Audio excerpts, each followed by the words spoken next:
नमस्कार दोस्तों, स्वागत है आपका विजन इंस्टीट्यूट के ऑनलाइन लर्निंग प्लेटफॉर्म पे। और मैं आज फिर से लेकर आया हूं एक नया टॉपिक जिसका नाम है ह्यूमन डेवलपमेंट रिपोर्ट। तो दोस्तों, ह्यूमन डेवलपमेंट रिपोर्ट क्यों चर्चा में है? क्योंकि हाल ही फिलहाल रिलीज किया गया है।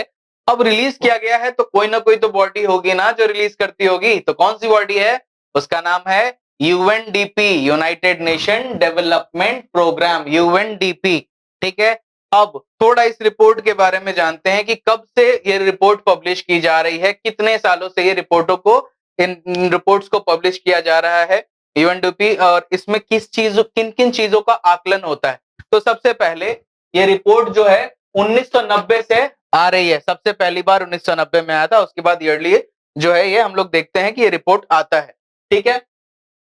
और भारत इसमें चर्चा में क्यों है? क्योंकि भारत का जो 2020 में रैंक था वो 130 था और अभी ये 132 हो गया है। इसमें रैंक नीचे गया है, यानी बहुत खराब बात है, ये अच्छी बात नहीं है।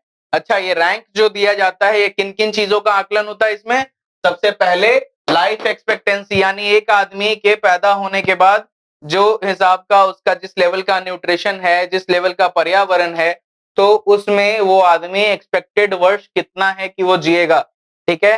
तो वो आ जाता है आपका लाइफ एक्सपेक्टेंसी में। दूसरा आता है expected and mean years of schooling, कि कितना साल वो स्कूल गया या कितना साल उसके स्कूल जाने की संभावना है, जो करंट एजुकेशन सिस्टम है और जो करंट आपका इंफ्रास्ट्रक्चर है उसमें।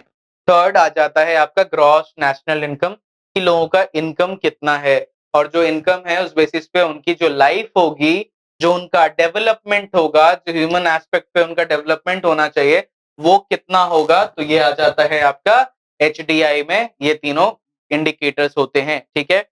तो हम लोगों का जो रैंक है गिर गया है। अच्छा, अगर अगर गलती से पूछ दे कि हम लोग तो है 132 पे, हमें पता है टॉप पे कौन है, तो दादा टॉप पे है स्विट्जरलैंड। ठीक है। मैक्सिमम देखिएगा इन रैंक्स में ना जो यूरोपियन कंट्रीज हैं और खास करके जो स्कैंडिनेवियन कंट्रीज हैं, जैसे नॉर्वे, फिनलैंड, ठीक है, डेनमार्क, ये सब कंट्रीज, हमें स्वीडन, ये सब कंट्रीज हमेशा हर ये रैंक में नंबर 1 पे पाई जाती हैं। ठीक है। जो उसके बाद एक और आता है inequality adjusted HDI. Inequality adjusted मतलब क्या हुआ कि जिन एचडीआई में हम लोग इनइक्वालिटी को भी एडजस्ट कर देते हैं, यानी जहां जहां असमानता है, जिनको असमानता के कारण जो है आपको वो सर्विस नहीं मिल पा रही है, उनका ग्रोथ नहीं हो पा रहा है, हम लोग उसको भी काउंट में लेते हैं। तो दोस्तों, इंडिया का जो एचडीआई है 2021-22 में ये 25% से गिर गया था 2021-22 में। क्यों? क्योंकि सभी जानते हैं कोविड पैंडेमिक था और इससे बहुत सारे लोग जो है ग्रोथ में और 4-5 वर्ष पीछे छूट गए थे, क्योंकि कोविड में बहुत लोग घर पे बैठ गए थे, पूरा मार्केट बंद था, कहीं जॉब्स नहीं था, स्टेबिलिटी नहीं था। तो भारत का जो है इनइक्वालिटी को कंसिडर करने के बाद ये 25% से इसमें गिरावट आ गई एचडीआई में। ठीक है। और इंडिया में लगभग जो 1% रिच हैं, ठीक है, लगभग वो 40% से ज्यादा पैसा उनके पास है। यानी कि भारत में जो 1% पॉपुलेशन, जो रिचेस्ट पॉपुलेशन है भारत का, 40% पैसा इनके पास है। अगर अभी भी नहीं समझ में आया तो कंसेप्ट ऐसे समझिए कि मान लीजिए एक देश में 100 आदमी है। ठीक है। एक देश में 100 आदमी है और उस देश में लगभग 1000 रुपए हैं। तो इन 100 आदमी में जो सबसे अमीर आदमी जो एक आदमी होगा, उसके पास इसका 40% यानी 400 रुपए उस एक आदमी के पास है। यानी बच जाता है 999 और उनके पास बचता है केवल 600 रुपए। ठीक है। ये तो मोस्ट रिच है। उसके बाद अगर रिच रिच में चले जाएंगे ना, तो गरीबों के पास जो संख्या आएगी वो पॉइंट कुछ कुछ कुछ कुछ कुछ में आएगी। ठीक है। इतना बुरा हाल है।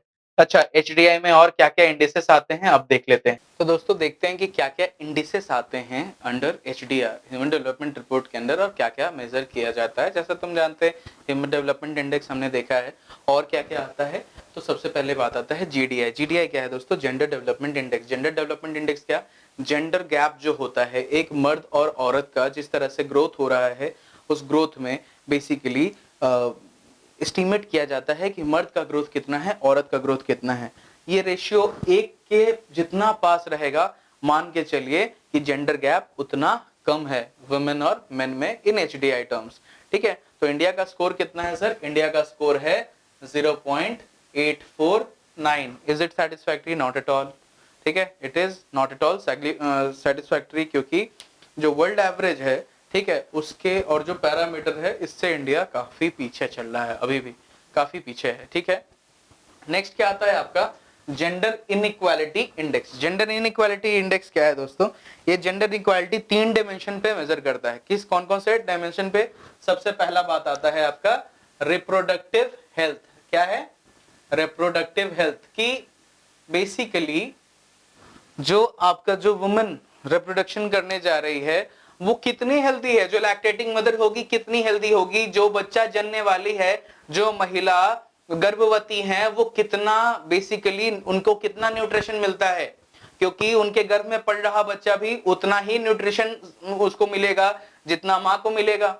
तो बच्चा जो है वो जब पैदा होगा तो वो मेल न्यूट्रिशन से नहीं होगा या होगा, ये सब पता चलता है इस इंडेक्स से। तो रिप्रोडक्टिव हेल्थ पता चलता है। दूसरा क्या? एम्पावरमेंट पता चलता है। एम्पावरमेंट कैसे पता चलेगी? सबसे पहले लिटरेट है कि नहीं, ठीक है, लिटरेट है कि नहीं, स्कूल कितना बच्चे जा रही हैं, कितनी बच्चियां जा रही हैं, कॉलेज कितनी बच्चियां जा रही हैं, जॉब सेक्टर में कितने लोग कहां कहां पे हैं, कौन सी हायर पोजीशंस पे महिलाओं का रैंक क्या है, ठीक है, कितने वर्ष में उनकी शादी होती है, उसके बाद जो आयु है वो उससे कम वर्ष में कितने महिलाओं की शादी हो जाती है। तो इससे पता चल जाता है आपका एम्पावरमेंट कितना है महिलाओं का।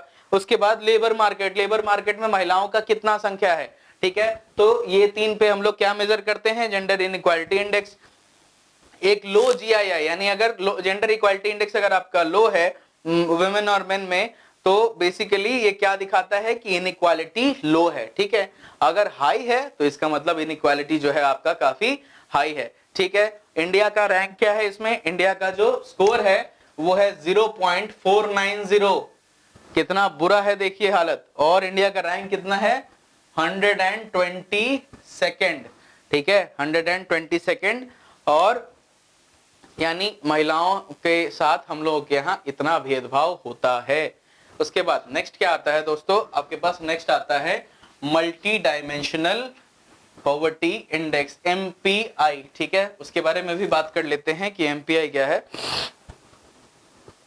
एमपीआई बहुत सारा मल्टीपल डेप्रिवेशंस को कैप्चर करता है डेवलपिंग कंट्रीज में जो होता है, जो डेवलपिंग कंट्रीज फेस करती हैं, जैसे हेल्थ में, एजुकेशन में, स्टैंडर्ड ऑफ लिविंग में, इन सभी में ये काउंट निकाला जाता है।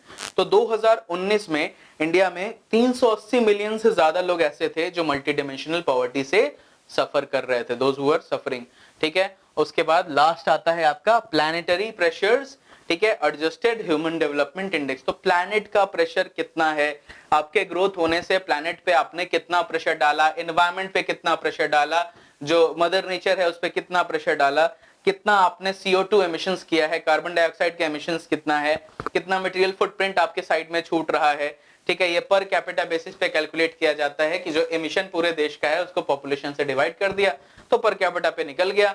इसको 2020 में प्रपोज किया गया था और इसमें इंडिया जो है, इसका इंडिया का स्कोर कितना है? 0.609, ठीक है। इसमें इंडिया का स्कोर कितना है? 0.609।